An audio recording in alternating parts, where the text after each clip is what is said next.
Pertama, menggarisbawahi yang disampaikan oleh Bapak Presiden dan Pak Menko bahwa tahun ini dan tahun depan memang diperlukan adanya kewaspadaan. Jadi pertama, dari mulai kita bicara tentang COVID yang sudah tertangani secara baik, dan dalam hal ini seperti disampaikan oleh Bapak Presiden maupun tadi Ketua DPR, bahwa Indonesia termasuk negara yang menangani pandemi COVID-19 terbaik di dunia. Jadi ini sangat menentukan momentum pemulihan ekonomi Indonesia meskipun kita tetap menghadapi hal yang sama seperti terjadinya gelombang kedua seperti Delta varian, Omikron. Indonesia juga tidak terlepas dari itu. Namun mekanisme yang ada menyebabkan Indonesia mampu untuk menjaga antara di satu sisi risiko dari COVID makin menurun, di sisi lain mobilitas masyarakat dan kegiatan ekonomi terus berjalan. Ini yang kemudian menjadi kunci bagi kita untuk bisa melakukan pemulihan ekonomi sejak tahun 2021 dan akselerasinya terjadi di 2022. Kemudian kita lihat risiko bergeser sekarang dari pandemi menjadi kepada gejolak ekonomi global. Pertama, inflasi global yang melonjak akibat disrupsi dari sisi supply. Kita semua memahami bahwa pandemi waktu itu menyebabkan supply side atau production itu terdisrupsi. Jadi dalam hal ini begitu demand atau permintaan pulih dengan adanya vaksin dan mobilitas, supply-nya tidak bisa mengikuti secara sama. Ini yang menyebabkan terjadi inflasi akibat pandemi. Namun belum ini teratasi, muncul perang yang menyebabkan disrupsi sisi pangan dan energi yang menambah makin akutnya apa yang disebut disrupsi sisi produksi atau supply ini. Sementara demand-nya sudah melonjak akibat stimulus baik fiskal, moneter, dan juga momentum sesudah penanganan pandemi menjadi lebih baik.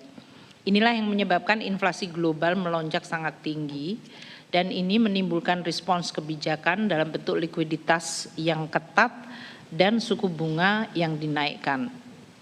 Keputusan terutama di negara maju karena inflasinya memang yang tertinggi ada di berbagai negara maju terutama Amerika dan Eropa memecahkan rekor 40 tahun terakhir dengan inflasi yang sangat tinggi.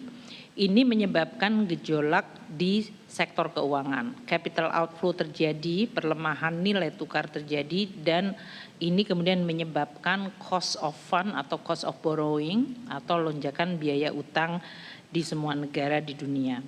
Inilah yang kemudian memunculkan potensi krisis utang global yang menyebabkan PBB kemudian membentuk Global Crisis Response di mana Bapak Presiden menjadi anggotanya.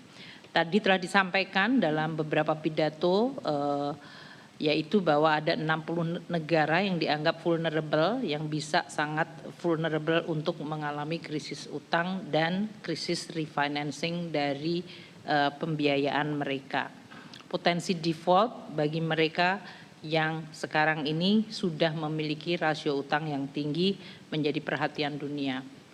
Di sisi lain, inflasi yang tidak menurun secara cepat namun respons kebijakan dari sisi likuiditas dan suku bunga maupun mengerem dari sisi fiskal bisa menyebabkan pemulihan ekonomi menjadi melemah.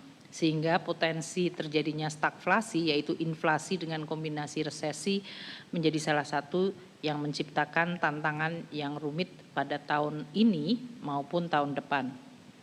Itu konteksnya. Jadi kalau kita lihat apakah terjadi tanda-tanda perlemahan ekonomi global, ya. IMF sudah menyebutkan bahwa pemulihan ekonomi global melemah.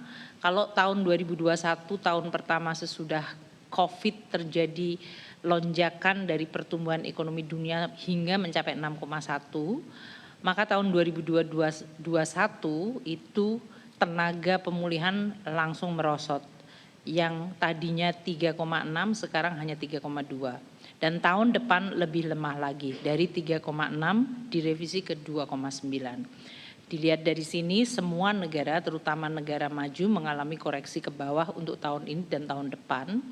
Tiongkok pun juga mengalami koreksi ke bawah. Indonesia juga mengalami namun relatif mild. Tahun ini hanya dikoreksi 0,1 percentage point ke 5,3 dan tahun depan 0,8 percentage point ke 5,2. Di sisi lain inflasi justru mengalami kenaikan. Di negara maju diperkirakan 6,6% itu naik 0,9 percentage point dan negara berkembang inflasinya diperkirakan di 9,5%. Tadi telah disampaikan oleh Pak Menko bahwa Indonesia relatif dalam situasi yang baik yang nanti kami akan sampaikan.